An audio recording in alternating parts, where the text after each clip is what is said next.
on the menu, a giant wheelbarrow of tomatoes. Home is behind, the world ahead, and there are many paths to tread, through shadow to the edge of... Alright, y'all, we're back for episode 3. Let's get into it. We open up on Isildur's horse, Beric, and Elendil trying to calm him. Moss from IT Crowd convinces Elendil to let the horse go. Your name is Morris Moss, is it not? It is not. Sorry. My mother sued me. You won't listen to any of us. And come on, guys, you know you gotta follow the horse to find Isildur. You've never seen a movie? Come on. The horse runs into some orcs and straight up 1v4s them. So if we're doing power scaling, this horse has a decent chance against Sauron, if the first episode is any indication. Beric wanders into Shelob's lair where Isildur somehow found himself. Beric rouses Isildur and helps him escape. And there's this orc who's also tied up, and the second this orc wakes up, he tries to kill Isildur. And it's like, why? Even if he is an evil orc, which might be contradicted later in the show a bit, just how evil they really are, why would the orc be trying to kill Isildur right now? Why wouldn't he be trying to get a scroll-licking ass out of the damn cave? He probably has a kid to take care of for Iru's sake. Like, no rational being, even an orc, would be worried about Isildur right now. He would be freaking out trying to get the hell out of there. It was just a dumb moment, and he gets his head exploded for his trouble. Also, did we really need to see Shelob? Like, all the callbacks are just getting old, you know? How did Isildur even get there?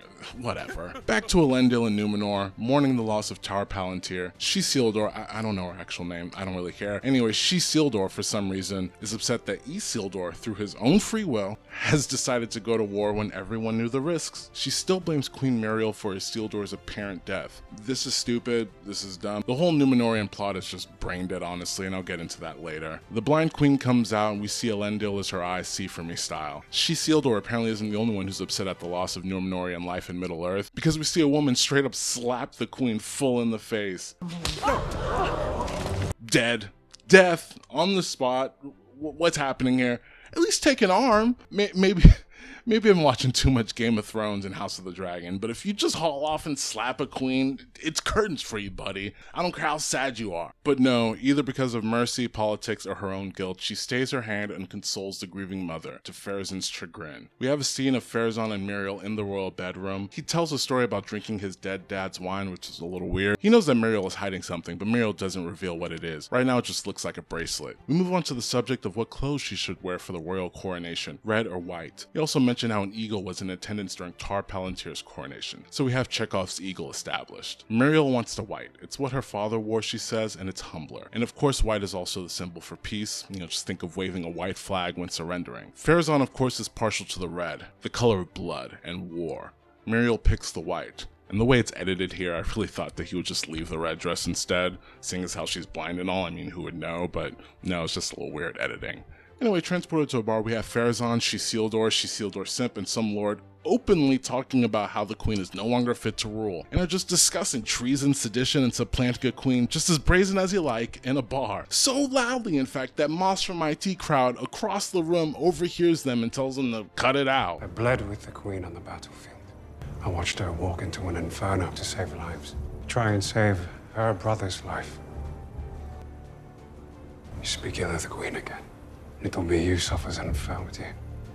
Moss, go tell someone? Lock these guys up for conspiring against the crown? What is happening right now? At least tell Elendil, you know, your best friend's dad. Maybe say, hey, Elendil, just so you know, your daughter's talking about usurping the queen. Maybe you want to talk to her or something. But nope, whatever. Anyway, as She-Sildor explains that she found the Palantir, we see Muriel using the bracelet she hid earlier as a key to gain access to the Palantir room. And it's gone. She-Sildor took the Palantir. Back to Mordor, we see Adar is talking with proud Papa Orc, and we see that they are making preparations for war. Papa Orc laments that they should just forget about Sauron. But even if Sauron wasn't back, they should and would still be preparing for war, at least to defend themselves against the elven attack that would surely be coming. Adar clearly is nervous that Sauron is actually back, but tells Papa Orc not to worry. As Adar walks off, we get what's probably the biggest talking point of the series so far, a female and baby orc. And alright, let's take a quick beat here to discuss this. People seem to be really upset because giving orcs sympathetic qualities raises moral implications for the heroes of the Lord of the Rings. I'm not that upset about the baby orcs. We know that birthing orcs from gooey egg sacs in the ground is an invention of the Jackson movies. We know that orcs reproduce much in the same way as men, so we can expect that there is some form of offspring, and it's not unreasonable for that offspring to have a baby stage in development. People are also upset that this humanizes orcs and it suggests that they are not evil, mindless slaves, because that makes it morally okay for our heroes like Gandalf and Aragorn to slaughter them by the hundreds. But I just want to quickly read an excerpt from Return of the King that shows that orcs were humanized in the Legendarium already. "You should try being up here with Shelob for company," said Shagrat. "I'd like to try somewhere where there's none of them. But the war is on now, and when that's over, things may be easier. It's going well, they say." "They would?" grunted Gorbag. "We'll see. But anyway, if it does go well, there should be a lot more room. What do you say? If we get the chance, you and me'll slip off and set up somewhere on our own, with a few trusty lads, somewhere where there's good loot nice and handy, and no big bosses." "Ah," said Shagrat, "like old times." "Yes," said Gorbag. As we can see, these orcs have their own hopes and dreams, desires, individual personalities, and they work with each other to achieve those dreams and plans and goals. They are not just mindless slaves. Some of them are, especially under the power of the One Ring, but not all of them. And just to add on top of that, Tolkien himself said that orcs are not beyond redemption. Whether one would actually turn away from a path of evil is a different story in question, but they are capable of it, according to Tolkien himself. What I will say is that this is a missed opportunity for the showrunner to show orc society, and they could have made it anything they wanted, really, and they chose to humanize it, which I think there is valid room for criticism there. If you wanted to show orc society without tarnishing the moral standing of our Lord of the Rings heroes, you could have shown orcs running some brutal society. Like, yes, they reproduce, but maybe they're like Spartans, and if the baby isn't satisfactory, they just throw it over a cliff or something. You know, they could have shown orcs running a bleak, dog-eat-dog society where only the strongest survive. Show backstabbing and all that, which would still characterize them. You could have families and she-orcs or whatever, but still have this just really harsh society. But it's whatever. Lost opportunity in my opinion. But I think seeing an orc family really isn't the worst thing in the world. The heroes of the Lord of the Rings mowing down orcs by the score are still morally justified. They were at war, and if you read the story, they really had no other choice but to do what they did. So I'm not sure why people are so upset about that. I understand that it's fantasy, but this isn't some Marvel movie where the enemies are just nameless, faceless drones that the heroes can go style on. If you want that, go watch Suicide Squad or something. Tolkien created a fuller world than that. Also, fellas, be honest, this female orc, bag over the head, I'm joking. It's a joke. When you give me that look, it's a joke.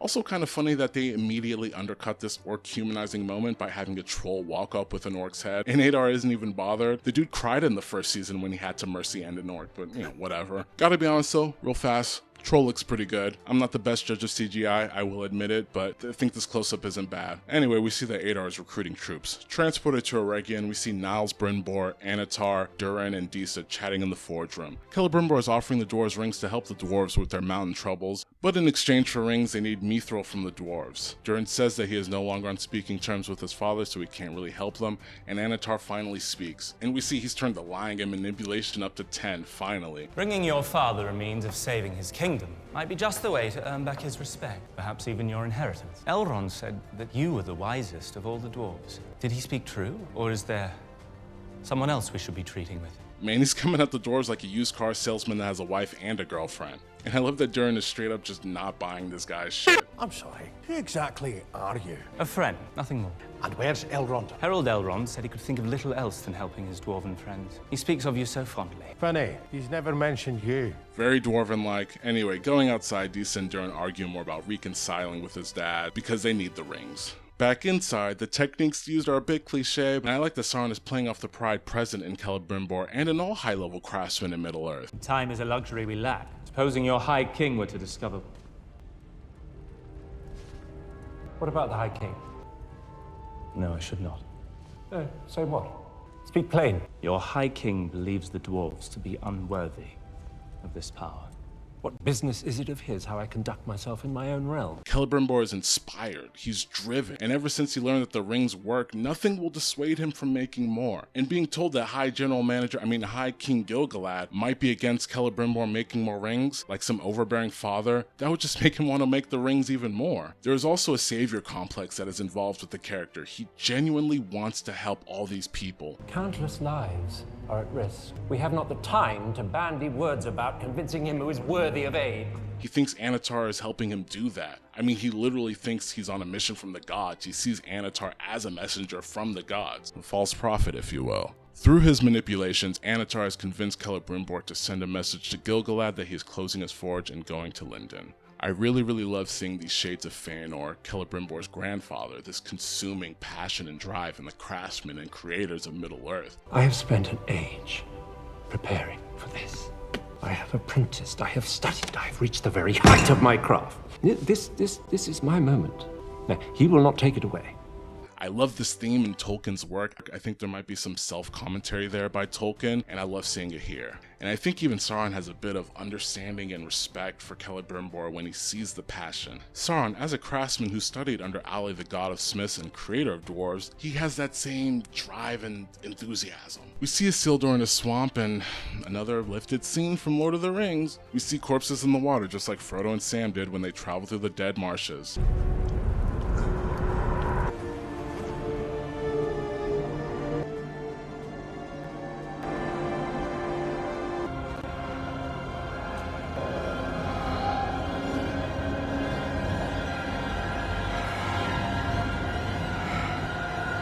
Honestly, Lord of the Rings makes me want a horse so damn bad. Isildur and the horse stumble onto a camp that has signs of battle and struggle. While looking around, he's straight up stabbed in the thigh with a butcher's knife by a girl who thought he was a Nord. I actually appreciate this scene, just this one moment. Let me pull it out. No, don't! You're meant to leave it in. Was I? Yes, whenever you're stabbed, you're meant to leave it in. I've never been stabbed before. Oh, neither have I! This might be the first time I've seen a movie or TV show emphasize that you're supposed to leave it in when stabbed. Thank you. Well, the first aid that they do on the wound is preposterous. Call John Cree, get yourself some Mountain Man medical. Alright. She tells Isildur that the Númenóreans are no longer where he thinks they are. He hasn't realized yet that they've left. I'm not really sure why he would think that the entire army would just hang out for one dude, especially since he knows that there's no reason for them to think that he's still alive, but whatever. They make their way down to the shore and I don't know her name, we'll call her Knife Girl. So Knife Girl drops this line. You're hoping to find kin as well? My betrothed. That's rough, buddy. Imagine getting stabbed and friend zone all in the same day. Eesh. Anyway, they wander upon another damaged campsite with a seemingly injured man on the ground. Knife Girl wisely tells Isildur to not get involved. Looking back, it's because she's a wild man herself and she knows what game they're playing. I'll be honest, I thought Isildur was gonna have to mercy on this dude, but nope, it was an ambush. I wouldn't survive in Middle-earth. I would have given the dude food too. Anyway, while Isildur and Knife Girl are about to get ended by the bandits, we have the admittedly fucking awesome entrance of Arondir.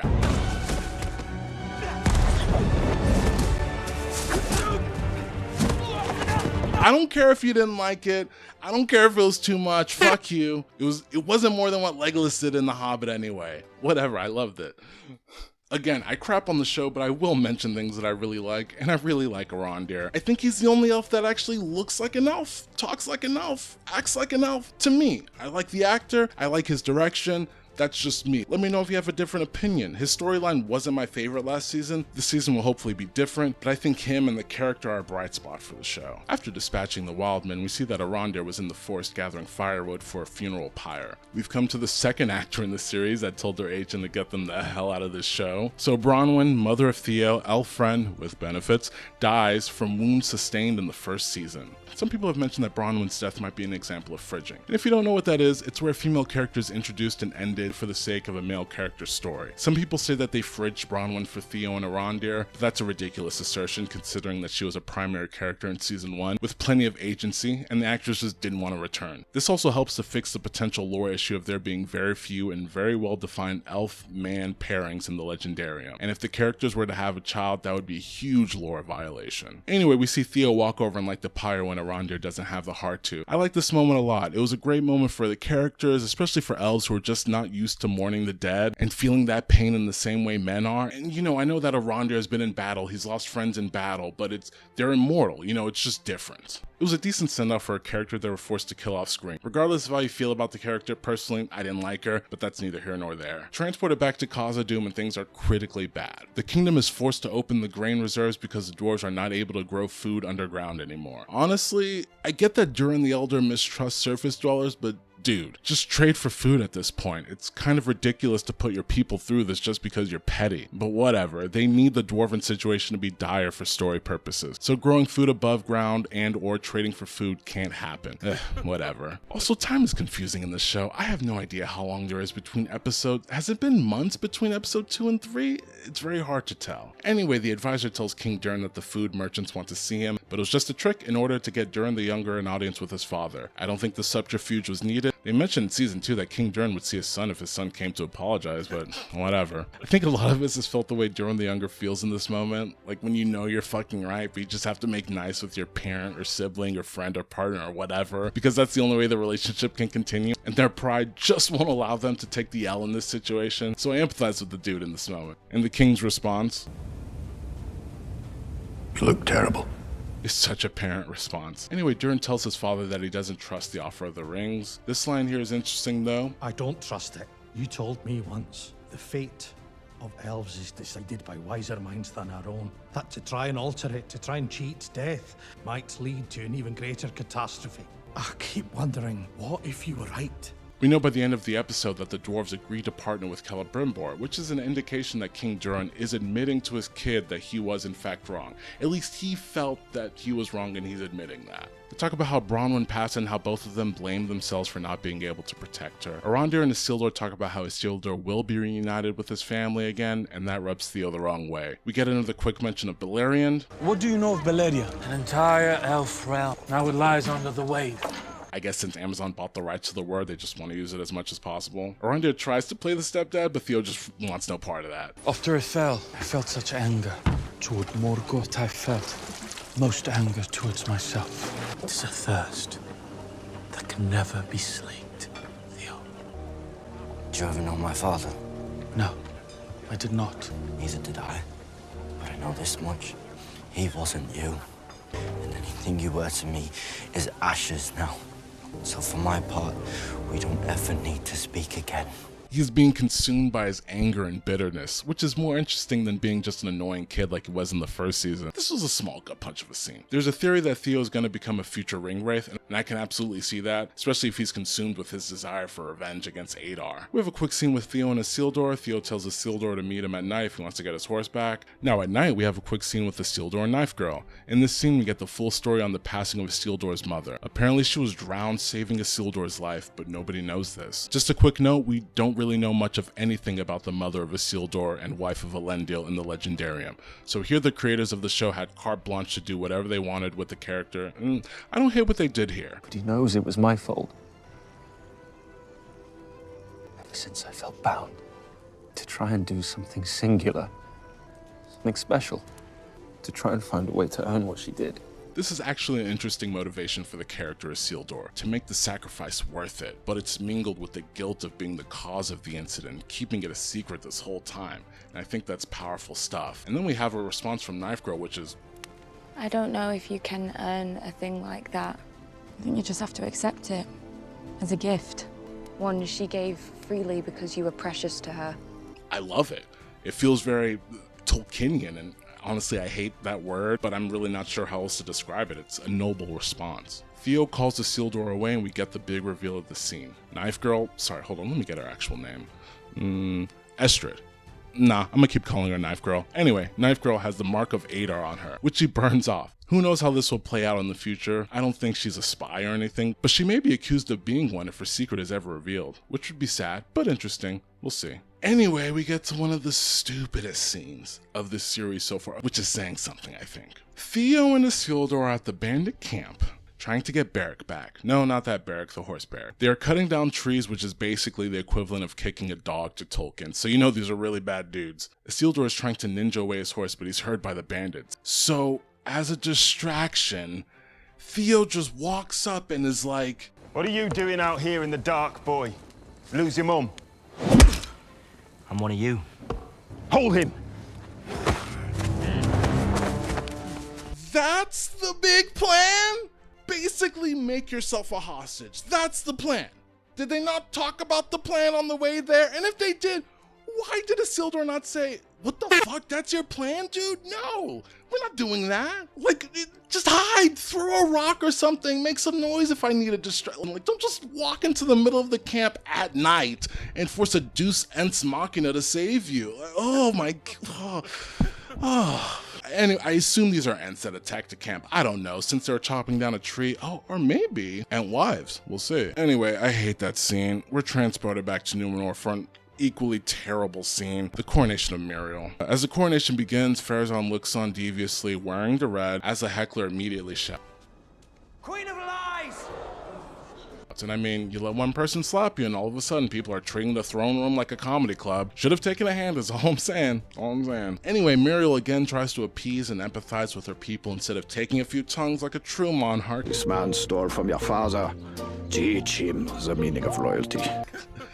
I'm joking. I'm mostly joking. We have this moment where we see what Isildur has been planning. Honestly, I truly don't understand the motivations of this character, and I would just much rather she didn't exist like she doesn't in the Legendarium. She's plotting and betraying her father because her brother did something of his own free will that doesn't make sense. We don't need this character. This is the whole reason this character exists, is this moment, and it could have just been Pharazôn and the Lords doing all this plotting instead of relying on the happenstance and whims of his son's girlfriend. It really doesn't make sense. They say that Pharazôn is this great plotter, mastermind, politician, but they never really show it. He looked into Isildur having an axe to grind and finding the Palantir. I don't know, it's very, very weak writing in my opinion. I think they're speeding up the Numenor plot while not doing enough fundamental building, trying to cram too much into too little. Like, they never explain why the Numenorians dislike elves. They never say why they have such a problem with Gal and the Palantir. They just say it. They don't go into the backstory, the founding, the choice to be men made by the founder of Numenor, and how the Numenors grew jealous of the immortal elves. There's none of this in the show. The Numenorians really have no motivation to do anything. It just makes it all a little thin for me. Anyway, Isildur reveals the Palantir and says Muriel took counsel from it. Basically turns into a witch trial, but with elves instead of witches.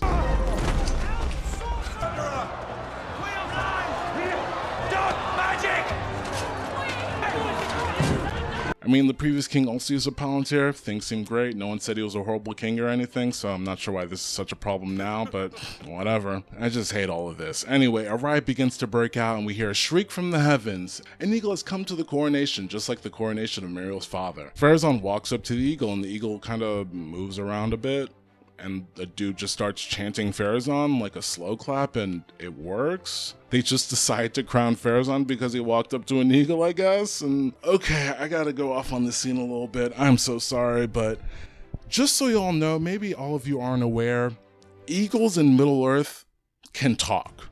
They're not just big eagles, they're sentient beings. They're servants of Manwë, a Valar, a god. Like, they can talk, they have speaking lines in the book, they're intelligent beings. So this eagle, first of all, why would an eagle even be there? Like, why would an eagle care about who rules Numenor? And anyway, if this eagle for some reason had an investment on who was crowned in Numenor, he could just say, oh, no, sorry for the mistake, I favor Muriel, actually. Sorry, didn't mean to confuse y'all. Yeah, not this Jack Black Karl Marx looking dude, like, I favor Muriel, that's why I'm here. He wouldn't just stand there stupidly and then just fly off. And I'm gonna be honest, I don't even know if the showrunners know that eagles can talk. I really don't. I don't know if they've read the books, or if they did, they didn't comprehend it enough to understand why this scene makes no sense. Just because the eagles didn't talk in the Jackson trilogies doesn't mean they can't talk. But I'm starting to think that with all the stolen scenes, the showrunners might just be using the Jackson trilogies as their main source material, and sprinkling a little second age here or there.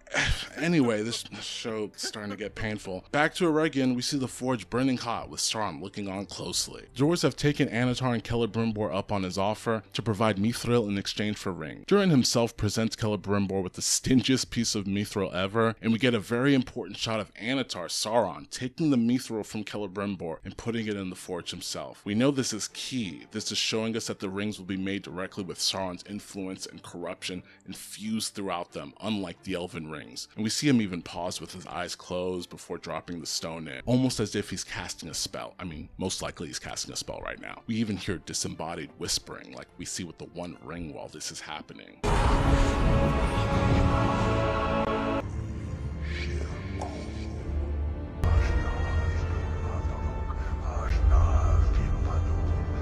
closes the episode. I will say, positives of this episode is having Arondir in it, not having Gandalf and the not hobbits in it. A lot of stupid scenes though with Theo getting himself caught and an eagle who for some reason can't hear or speak or whatever. Just how weak the entire Numenor plotline is in general, regarding motivations for any of the characters. I don't know why any of them do anything, I'm gonna be honest, or the reasoning doesn't make sense, like with She-Sildor. Anyway, it'll be interesting to see how the Dwarven Rings act. I'm looking forward to that. You know, show is what it is. I appreciate you listening for this long. If you are still listening, please drop a like and subscribe. Even if you didn't like it, like and subscribe anyway. Help me out, don't be an asshole, come on. Come on guys. Leave a comment. How did you like this episode? Did I miss anything? I'll see y'all in the next one. Love and peace.